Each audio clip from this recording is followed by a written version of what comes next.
Okay, good morning everyone.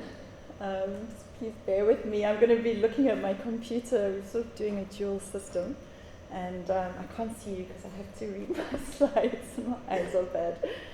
So I'm going to be talking a bit about what is climate change, and then what is the science telling us about climate change and the industrialized food system. So, all right, so just to explain a little bit about what climate change is. On the left, you can see what is the natural greenhouse effect, which is where there's gases that go into the upper atmosphere that help to keep our planet from being too cold or being radiated by the sun. And for thousands of years, that has been in a relative balance, and things like water vapor, which is one of the greenhouse gases, is part of the water cycle. So when temperature changes, the water vapor in the upper atmosphere or in the atmosphere drops out as rain or snow or hail, for example. Carbon has also been part of a natural cycle in the atmosphere. So plants take carbon out of the air, and they photosynthesize and put that carbon into their structure, so the leaves, the stems, etc., and into the soil to feed soil microbes. And when those plants decompose, the carbon goes back into the atmosphere. So that's been happening in a fairly stable way over actually billions of years. But in the last 100 years or since the late 1800s, humans have started doing industrial processes that have added new kinds of chemicals into the atmosphere and also released carbon from ancient stores of carbon that are under the earth. And those ancient stores came from a time when Earth had a lot more plants, and those plants got buried and compacted and became rock. So coal, petrol, oil, all of that, once a long time ago, was living plants that then got squashed and compacted and became part of the earth. So we have now been, through our industrial processes, releasing these carbons, carbon dioxide into the air from the burning of fossil fuels, for example, and various other things. So I'm just going to run through it bit by bit so we can understand it.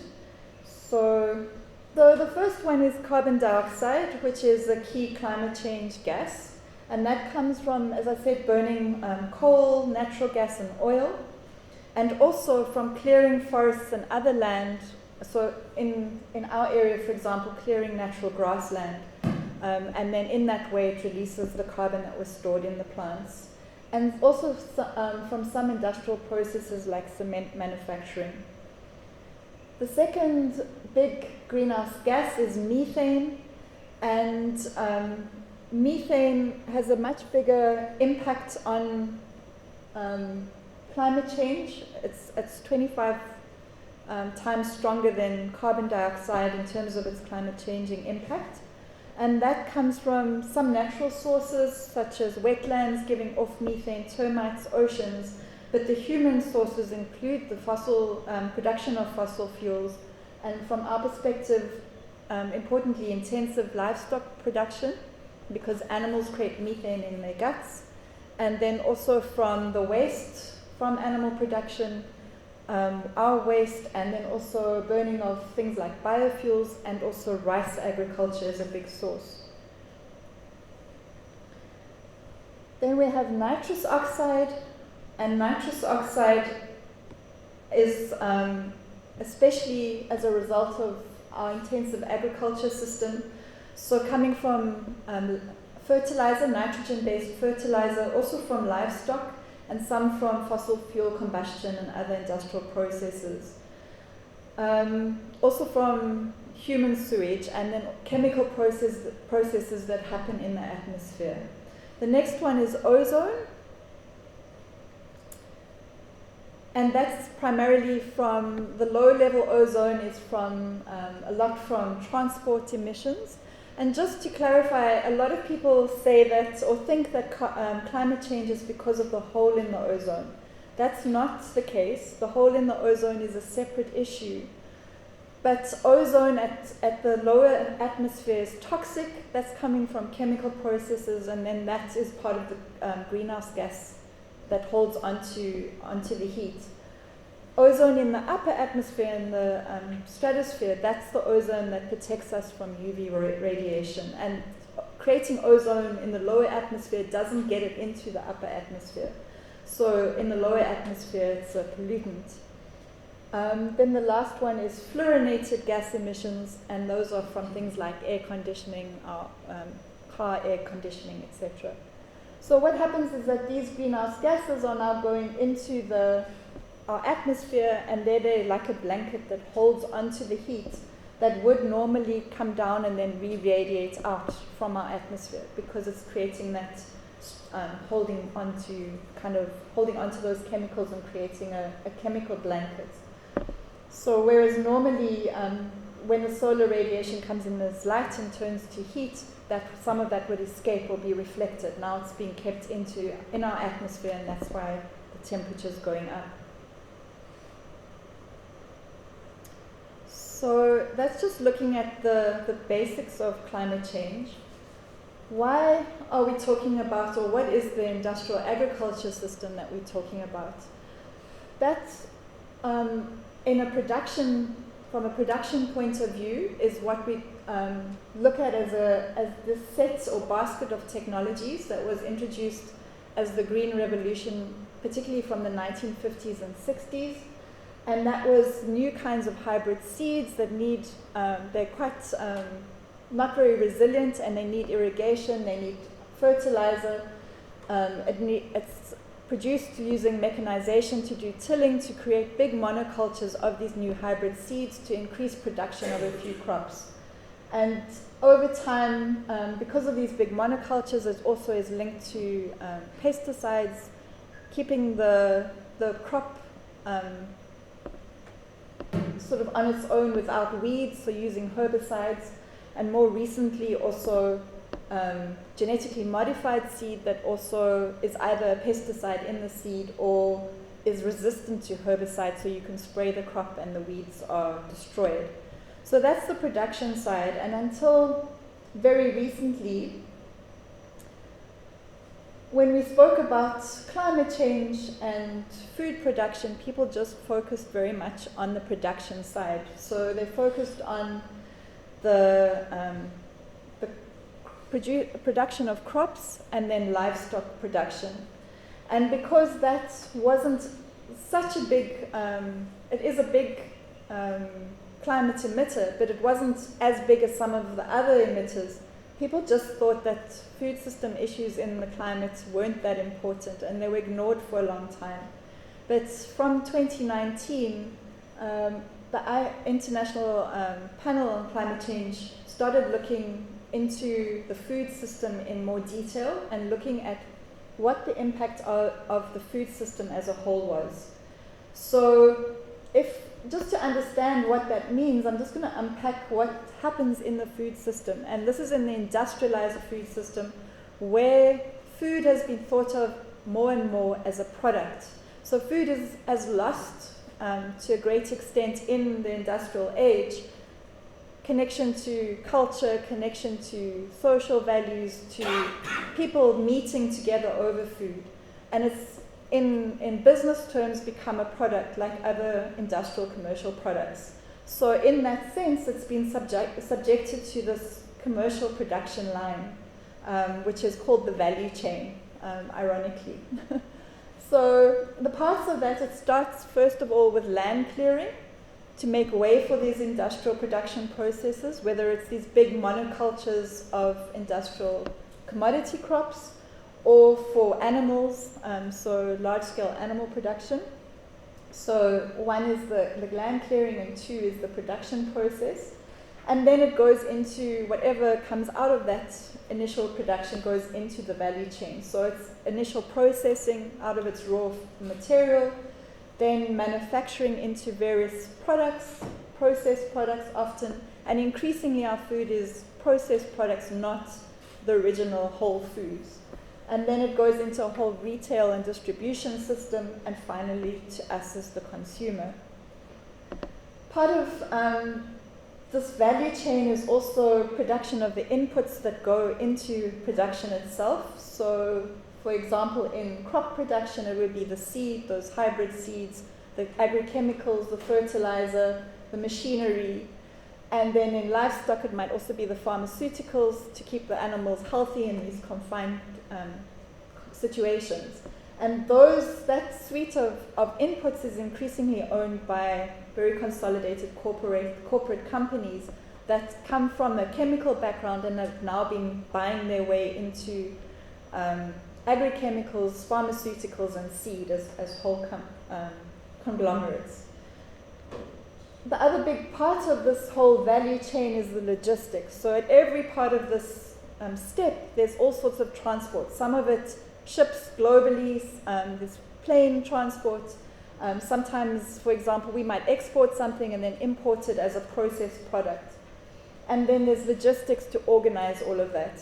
There's also waste. So waste isn't just when we forget something in the fridge and we end up throwing it out. Waste is also produced at every step in this value chain. It could be also packaging products. It's all sorts of pollutants in the processing, in the production.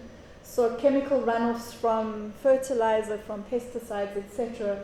And then all the waste that we would recognize as waste that goes into the landfill and that rots and makes methane. One of the key climate gases. So just to say that this whole value chain has increasingly become consolidated and owned by these big multinational companies who control that value chain.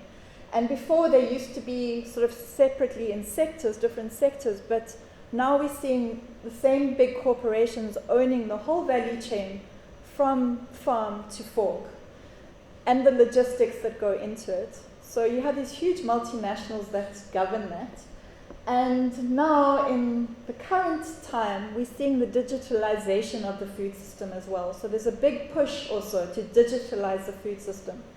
And we're seeing now merging of companies that were very separate before. So you see Microsoft teaming with Bayer, the big agrochemical company, to deliver whole packages to farmers where they don't have to do anything. They just sit at a computer and there's data collected in the field, fed to them. They're told what to plant, what's happening with the climate, what to spray. And the company also organizes where they're going to be selling to.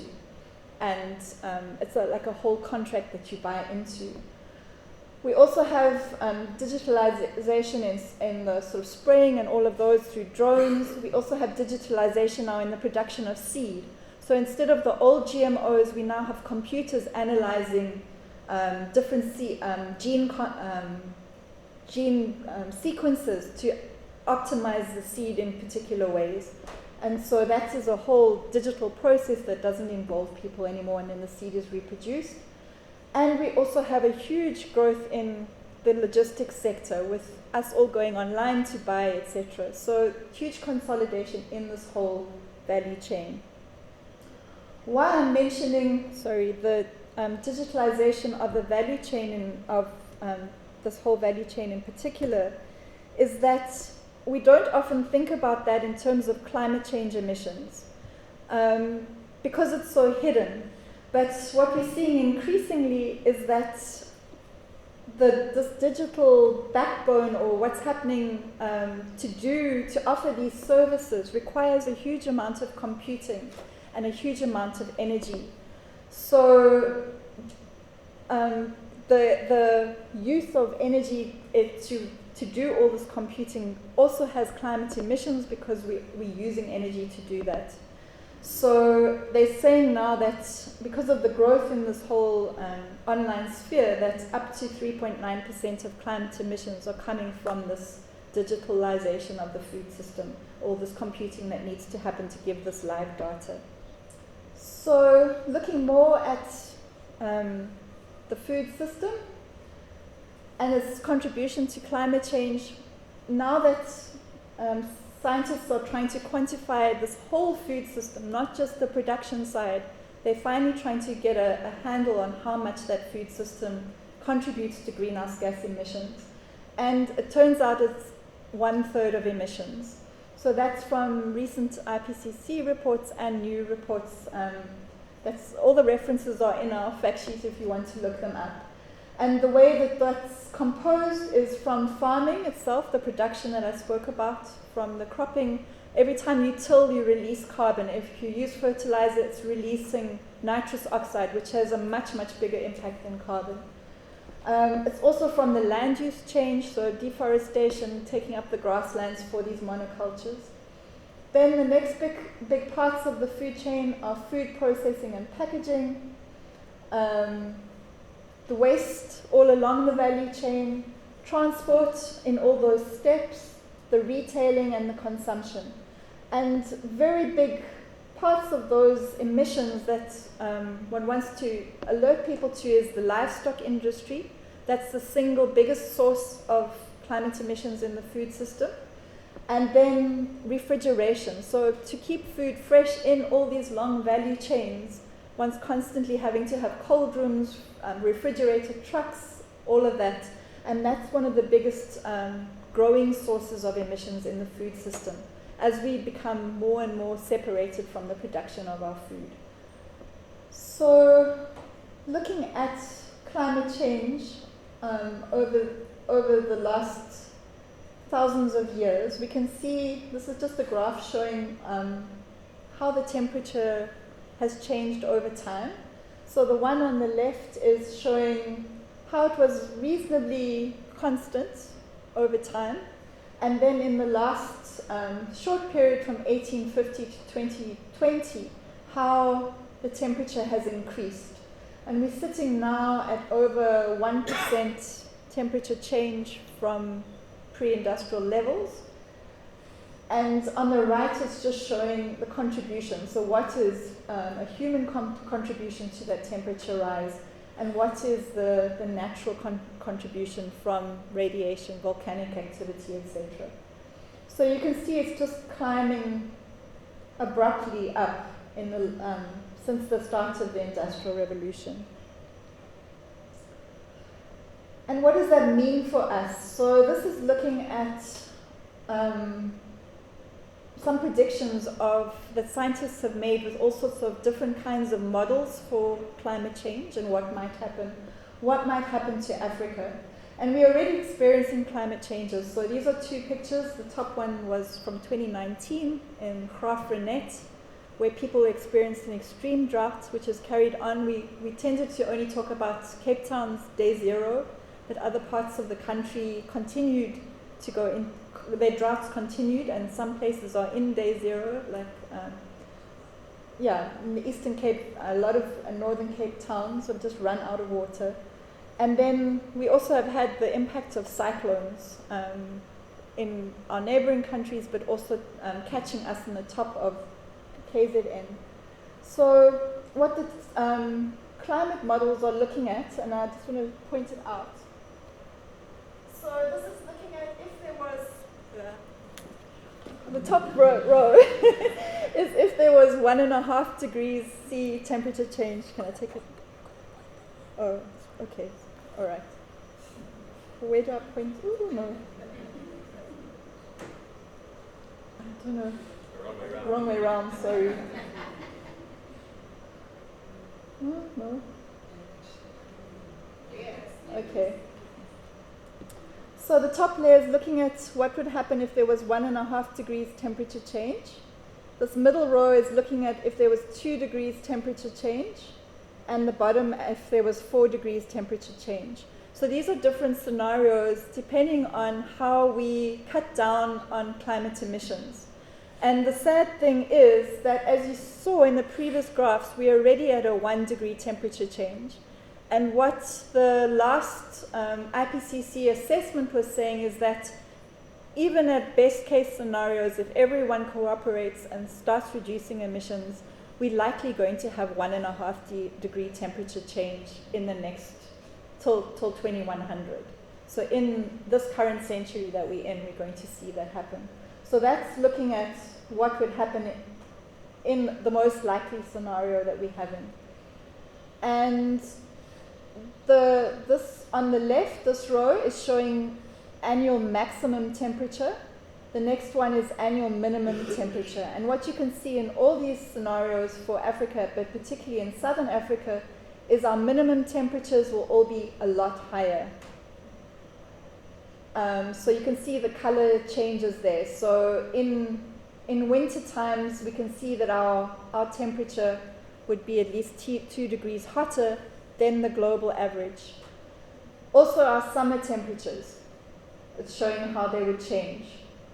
So what scientists are saying is we are already experiencing that southern Africa is warming twice as fast as the global average. So if we're seeing the world on a whole has already gotten 1 degree hotter, it's likely southern Africa is 2 degrees hotter already. And what are the impacts of that? It's also looking at annual precipitation. So if we look at this, we can see with this warmed world that our annual precipitation is getting less. So in the 1.5 degree scenario, it's 20% less rain than normal. As it gets hotter, that less rain is much less, and particularly on the west side of the country. So those very dry areas like Northern Cape, all that west side, which is already extremely dry, will get worse. And then this one, which is interesting, is showing daily precipitation. So this is showing that with the warming temperature, the amount of single event precipitation is much more. So that's talking to these extreme weather events where you have drought and then you suddenly have what they called in Durban a rain bomb. So more frequent heavy rain. So we can ask ourselves, what does that mean? And this is coming from a scientist at WITS. His name is Francois Engelbrecht. And this graphic comes from an article in the Daily Maverick. But just looking at 1.5 degrees global temperature change, which is likely to happen, what that means in South Africa. And he was talking about day 0 in Gauteng, no water. Heat waves, so that's another part of it, that we have heat waves, so extreme heat. And what does that mean? I think farmers already in northern KZN have experienced where they've planted crops and suddenly you get a heat wave and it just desiccates your crop. It dries out and you have to plant again, wait for the next rain. It's also looking at more cyclones, and what's important for us is that because of the warming of the sea, and the Indian Ocean is the fastest warming ocean in the world in terms of climate change, it means that the cyclones develop much further south. So instead of staying up above Madagascar, they're now coming further south, and we can expect more cyclones developing possibly in the area of Richards Bay. So that just means that the flooding and the torrential, that very heavy rain is a more likely event for us. What does that mean? And then food shortages. So one of the problems is also that as we get hotter, things that we are used to growing, like maize, will be more difficult to grow. You won't be able to grow maize in the same area that you would normally grow it. Also, they're saying because livestock is very that livestock production, you need a lot of water. It'll be difficult to raise livestock as well in this scenario. So my question is then, just what does this mean for us? How do we respond to these food system challenges? We know some of these impacts are already coming. How do we adapt? What do we need to do in the way that we produce, in the way that we organize our food system to prevent these emissions that we're creating in that whole value chain, to reduce them as much as possible, because the food system is such a huge contributor to climate change. But also, how do we adapt? What do we do as farmers to be able to survive these changes that are coming, to continue producing food, to make sure our communities are food secure? And we need to remember that at least a quarter of South Africans already struggle to access food. People are hungry. We can see the impacts of global scenarios like when the war in Ukraine, pushing up fertilizer prices, pushing up fuel prices, the food price going up. We have issues like a whole lot of diseases associated with malnutrition. This poor food that's produced in this value chain, which is very processed and doesn't have nutrients. And as climate changes, nutrients in crops also are reduced, nutrients in food are reduced. What does that mean for us as a country where so many people are already stunted, or where people have diabetes from poor food, or are having all sorts of lifestyle diseases related to that? And then lastly, just looking as well that these climate changes also intersect with other challenges. So very closely coupled to climate impact is biodiversity loss, and we've already lost a lot of our agricultural diversity through the actions of these corporations pushing out local seeds, farmer practices. So we're working with very reduced agricultural diversity, but climate change is also reducing that. We also have a whole lot of other impacts like super pests and weeds developing that will also increase with climate change. The impacts of hazardous chemicals in the system on people, on communities. The contestation that we have in South Africa around land, access to water. The fact that 60% of our fresh water is used by industrial agriculture, irrigation already. Where does that leave people? Also when you've got competition for mining, etc. And then the whole corporate concentration and power in the food system, which we even see in South Africa. Industry bodies like CropLife, who are in the department regulating what agricultural remedies can be allowed in South Africa and blocking organic ones and pushing through synthetic chemical ones. So there's all these questions that we need to ask ourselves, and hopefully that's given you all some food for thought for the discussion period later. Thank you, everyone.